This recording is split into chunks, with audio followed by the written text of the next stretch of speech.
my rank was sergeant. I had a top secret crypto security clearance.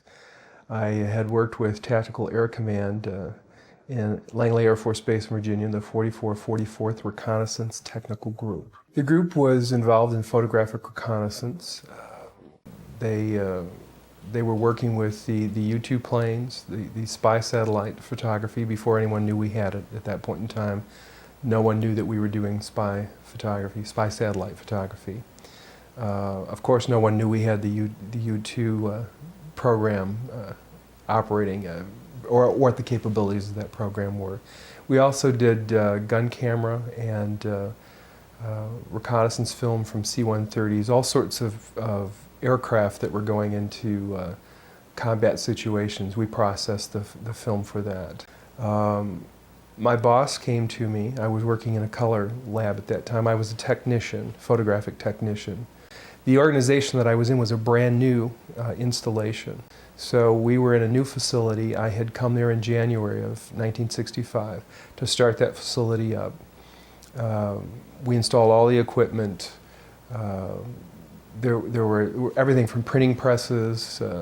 We were doing map making as well. We were also, one of the things we were involved in was doing automatic terrain sensing. We had simulators that did terrain. You put a huge map in the facility, in the simulator, a terrain map, and you flew a camera over that and did a recording of the terrain, and then they installed that film in a plane, and the plane could then fly in under radar. It was called ATRAN, and no one knew we had that capability at the time as well.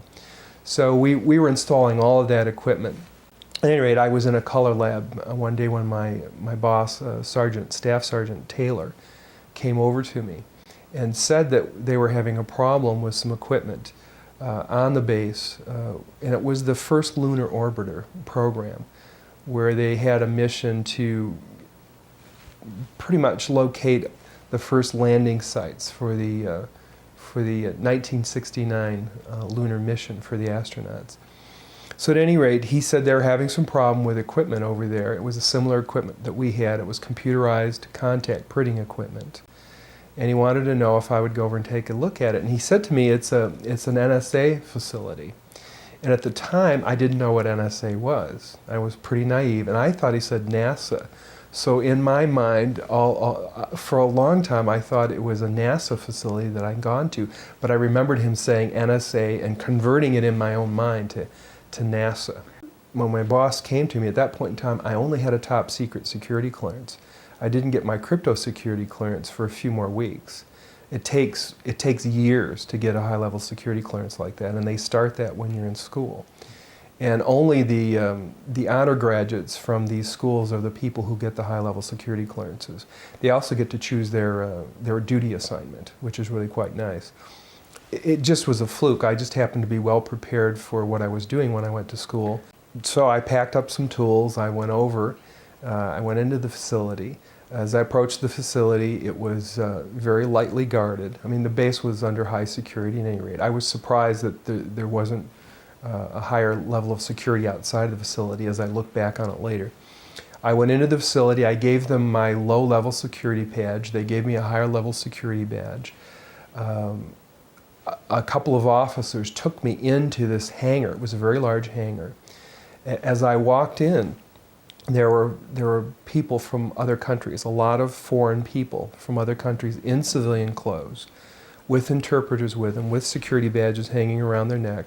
And the first thing I thought to myself, if this is NASA, what are all these foreigners doing here? What are all these people from other countries speaking other language? Didn't make any sense to me.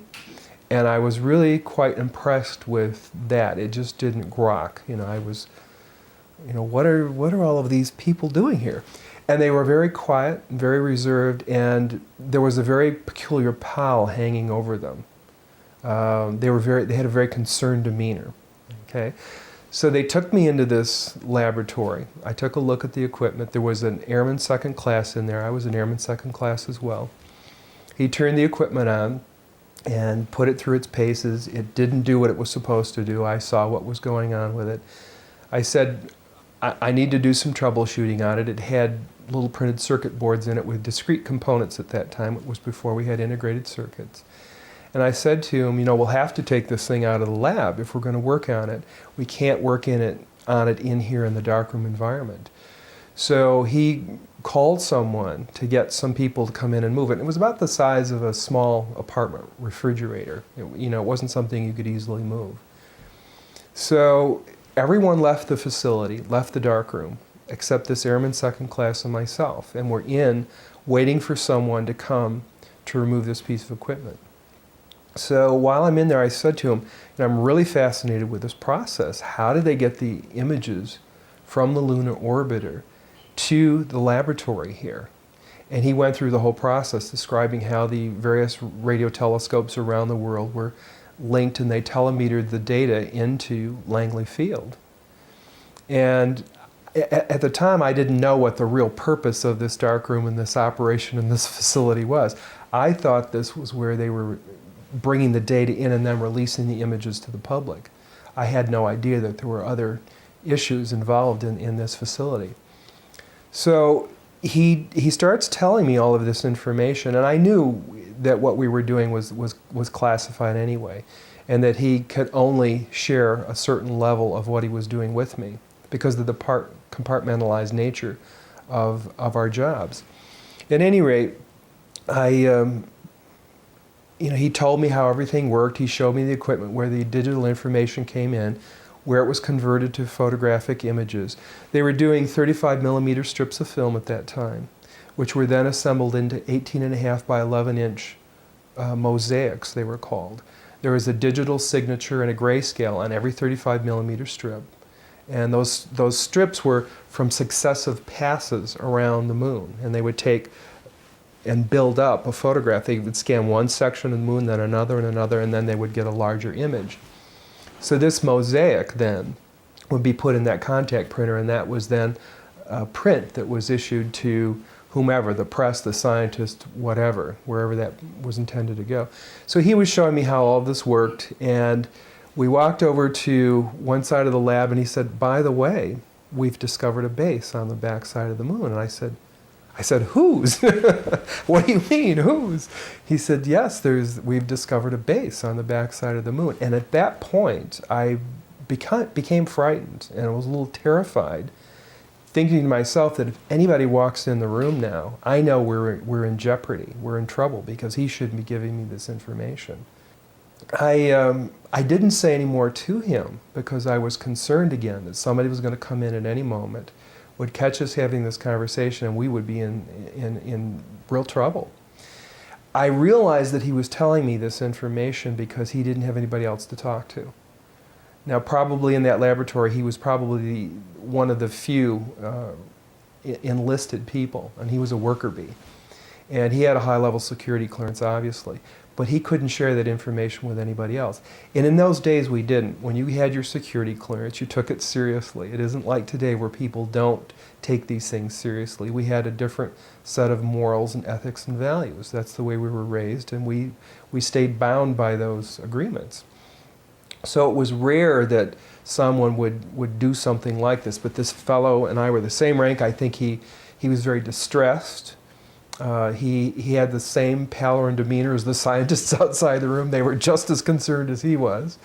And he needed to discuss it with somebody. What was really interesting is I'm not sure what the resolution on those photographs were, but I know that we could discern from the satellite photography we were doing at our installation, you could read the license number off a car at that point in time. So I know we had that level of technology available. Whether or not it was on that lunar orbiter, I don't know. And this also always brings to question, in my mind, why we're getting such low resolution on photographs that we receive from Mars and any of these other missions. The resolution of these photographs is very low, when we've had since the early 60s the capability of much higher resolution. So I'm not sure what that's all about. That question always comes up in my mind. If I compare it to what I'm seeing now, because I do have photographs that have artifacts in them that are similar to what I saw, they're massive. Some of the structures are, half a mile in size. So they're huge structures. Yeah, I mean, and they're all different size structures in different photographs. You would have to have an above top secret security clearance, which generally would be cryptologic or above. In my case, you know, I ultimately did have a cryptologic security clearance, and when I did have that clearance, I had access to all of the imagery from the U-2s, from the satellite photography. I had access to everything we were doing. Now, the thing that was interesting about my job as an electronics technician, I got to go into every area of the facility. I got to go into the war room at SAC, Strategic Air Command, and did maintenance on equipment there. So I would see a lot of data that people generally wouldn't see with my rank. Normally you would go into your job, you'd do your one little task. If you were a photographic interpreter, that's all you did. You didn't discuss what you did with anyone else. If you worked on U2 imagery, you worked on U2 imagery. If you worked on satellite imagery, you worked on satellite imagery. But you didn't discuss your job with anyone else. And you only did your task. If you were a photographic processor, you only processed the images. You were not allowed to discuss what you saw in those images with anyone else. We were briefed extensively about what this compartmentalization looked like. You know, you didn't have conversations about what you were doing. So for me, I got to go into all these different areas and see what each of these people were doing, and some of them did share what they were doing. They would have photographs of the missile emplacements above their desk that they'd discovered, or they'd have photographs of the missiles on the decks of the Russian aircraft carriers, or I'd see various fresh spoil from a satellite photography around a missile emplacement in the Sinai Peninsula, as an example. We had in one room in our organization, we had a map of the Sinai Peninsula at that time that was made up from satellite photography. It was a mosaic, and it was 60 feet high and 60 feet wide. It was massive with great detail. So I mean, it was fascinating. And I saw vehicles, and I saw vehicles on these satellite photography that you could read the license plate on. They actually showed me that, so I know that was something that was real. At any rate, getting back to the compartmentalization, I had access to lots of different areas only because I was a technician moving from area to area. The only other person that would have had that kind of access would have been an officer with a high-level security clearance that had a need to know. Bottom line, if you didn't have a need to know, there wasn't any reason to discuss what you knew with anyone else. And even if someone asked, if they didn't have a need to know and they didn't have a security clearance, you couldn't discuss it with them. Everyone wears a security badge with a specific color, and you know that color represents a specific level of security clearance. And as you move from area to area within an organization, you get into higher and higher levels of secure area. You'll go through a gate, you go into a vault, you exchange your badge for another badge of a higher level of security. You're briefed on your job as to what your level of conversation can be with another person. You know, I was told, don't ask, don't discuss, just go in and fix the equipment. We'd sit down with a security officer, and he would review what your activities were, what you were doing, what you were allowed to do. They didn't ask you what you'd seen, they knew what I was seeing because they knew what I had access to. I was told to be very cautious when I was off base. I was told not to drink. I was told not to get intoxicated. I was told not to do drugs. I was told to be very cautious of people striking up a friendship with me because there were people who were gathering this sort of information. There was a lot of espionage around the base, military espionage, or foreign espionage. You can cut that one out. At any rate, I was told, don't let anyone take my photograph. Be very cautious about where I traveled, when I traveled. I knew that I couldn't go any place for at least 5 years without telling the State Department where I was after I left the military. Anytime I traveled, I had to notify and get permission to travel any place I traveled at that point in time in the United States. They had to know where I was all the time. We were told that when we traveled over a foreign area, as an example, if we went to Vietnam, there was always someone there with us, with a gun, ready to annihilate us, basically, if we should fall into the hands of the enemy. They didn't want the enemy to get us. We would be killed instead. So we knew we were operating under these sort of conditions, that your life was in jeopardy all the time should you fall into the wrong hands. So we were aware of that. I was told when I left that I would be investigated on a regular basis to make sure that I wasn't involved in any peculiar activities that didn't suit the government's needs. My security clearance expired in, I believe it was either October or January of 1998. And it was about 1998 that I actually, after my security clearance expired, I discussed what I had seen with my sister because she was interested in the phenomena. I read Colonel Corso's book, The Day After Roswell. In the book he said a lot of fantastic things, and he also said near the end of the book that there was a base on the backside of the moon. And when he said that, I said, aha. So I began to believe that everything he was saying was true. And he was saying a lot of really profound things about the crash in Roswell and alien technology and whatever, and how it had been mainstreamed through the Office of Foreign Technology by himself. So I knew that he was probably telling the truth. It just said to me, this guy's telling the truth, because I've had this experience and I know it's real. Yeah, it was Edgar Mitchell. He said, come forward, and I said, okay, it's time to start stepping out with this information. Because I was a little irritated, you know, that the government had been lying about all of this for years and covering it up. And I felt it was time to get beyond that. There's a lot more weight to this than I realized, you know, a lot more cover-up than I realized. Yeah, a lot more deception than I realized was going on. Well, some of the shapes, as I said, some of the buildings were very tall, thin structures. I don't know how tall they were, but they must be very tall.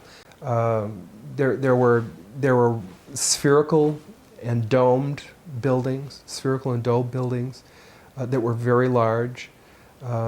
They must be, you know, half a mile in scale, because they were, in relationship to the scale of the photograph, they stood out very clearly. They were large objects.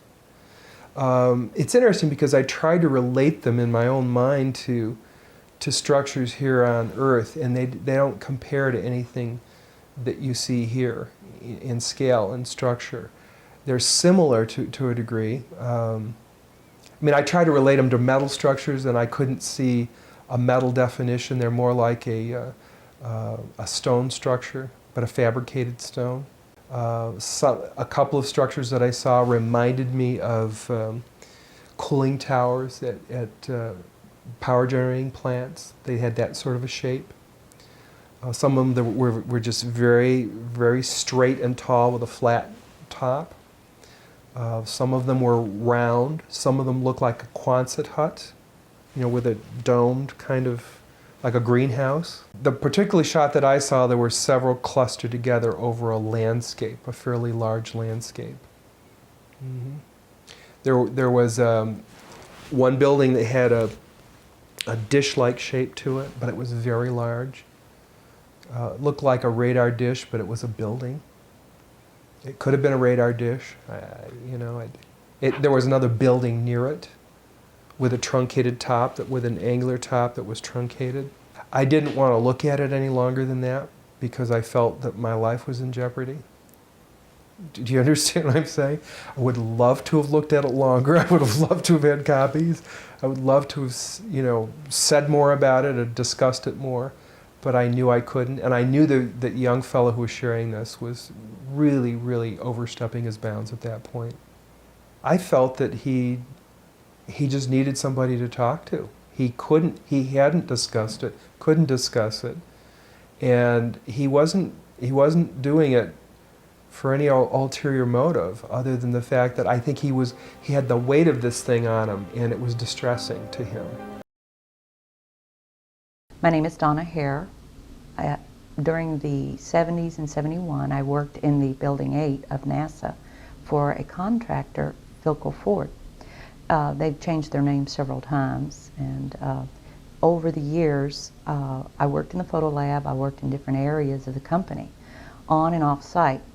During the 70s, I don't know the exact date, but I walked into the photo lab, one of the restricted areas.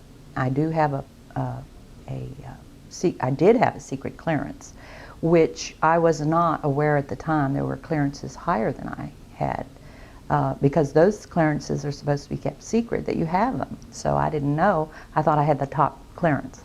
I walked into a restricted area, which was not my company. It was the NASA photo lab. One of the gentlemen I had been friends with, and I still talk to occasionally, he pointed my attention to one area of this mosaic. It was one panel of a mosaic, which are several panels put together to form a larger picture. And these were either, I believe they were satellite pictures. I'm not sure. They were aerial, looking down. And I said, this is really interesting. He explained everything. And then he, with a smile on his face, he said, look over there. And I looked, and in one of the photo panels, I saw a round white dot. And at the time, it was very crisp, very sharp lines on it. And I said to him, what is that? Is that a dot on the emulsion? And then he's grinning, and he says, dots on the emulsion don't leave round shadows on the ground. And there was a round shadow at the right angle, at the correct angle, the sun shining on the trees. I saw pine trees. I didn't see a coastline. I don't know where this was. But I looked at him, and I was pretty startled, because I'd worked out there several years and never seen anything like this, never heard of anything like this. And I said, is this a UFO? And he's smiling at me, and he says, I can't tell you that. I can't tell you that. What I knew he meant was, it was, but he couldn't tell me. So I said, what are you going to do with this information? And he said, well, we always have to airbrush them out before we sell them to the public. And I was just amazed that they had a protocol in place for getting rid of UFO pictures. So as a precaution, they were put in quarantine for a little while. This particular man was in quarantine with them and was part of their debriefing. He said that a lot of them talked about their experience in seeing these craft follow them. I believe there was 3 on the moon when they landed. And I think, and this is the best of my memory, that the code word was Santa Claus for these craft. And then some that wanted to talk were threatened. If they talk, they've signed papers not to talk. They have their retirements taken away. I was just overwhelmed with that piece of information, because I started asking questions. Certain people that I would know were key people in the organization. I'd take them away from the site. We'd go to lunch, and I'd talk to them. And alone, they would tell me things, and then swear if I ever said they said it, they would say I was lying. One gentleman that I knew very well was in quarantine with some of the astronauts. He said just about every one of them has seen things when they went to the moon that were, and in fact, one said that they were there. Craft were on the moon at that time. And this man has disappeared off the face of the earth. I've tried to find him, but I have his name. I've given to Dr. Greer.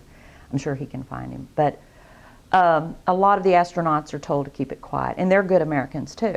I mean, it comes under the guise of national security.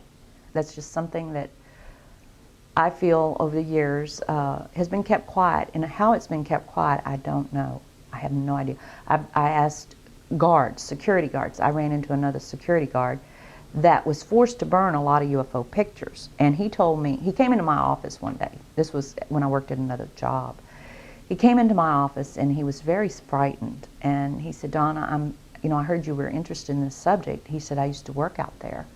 And one day, some soldiers came in the fatigues and had me burn pictures. And he said that he was burning them, and then he was forced not to look at them. But he was tempted. He looked at one of them, and it was a UFO on the ground.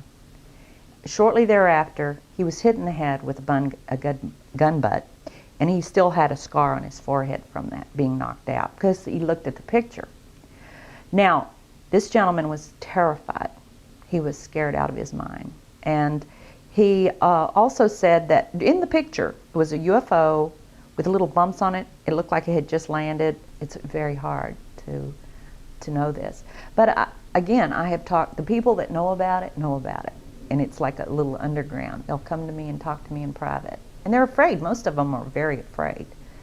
And I guess I'm not afraid because I wasn't debriefed. there was a point in time I had some people come out and tell me I shouldn't talk about this. They didn't threaten to kill me, but I got the message I shouldn't talk about it. But I'd already talked about it so much it didn't really matter anymore to friends, and people either know it or they don't know it, or they're not sure. And like I said in the informal congressional hearing, I really started feeling like this topic was about like sex. You know, everybody knew about it, but nobody talked about it in mixed company. And that you knew about it, you would have like a friend. He was so terrified, he looked at me so frightened, like I'm going to tell her. And I wouldn't, because, you know, he hasn't told her. It would probably put him in jeopardy at this time. And I'm waiting for that to come public whenever there's a congressional hearing where he'll be protected. And he would be one of the ones that would probably not come willingly, because he's very frightened. He was so scared that I was going to say something. And I have not. I don't want to hurt anyone. And I trust Dr. Greer. I feel he's done everything he said he would do as far as protection, secrecy of what I give him for now. I want it to come out when it's necessary and proper, and it can do something. I don't want people that are trying to go around cleaning up their mess and getting rid of these people, or hurting them, or challenging them, or making them so frightened they move away, like this one particular man I know of that has just disappeared off the face of the earth. He has disappeared. I just don't want that. You know, I don't want them to, you know, a lot of people have asked me, well, what senators were at this congressional hearing? Which witnesses do you know, and what are names? And I don't give that out in public. Greer has them locked up.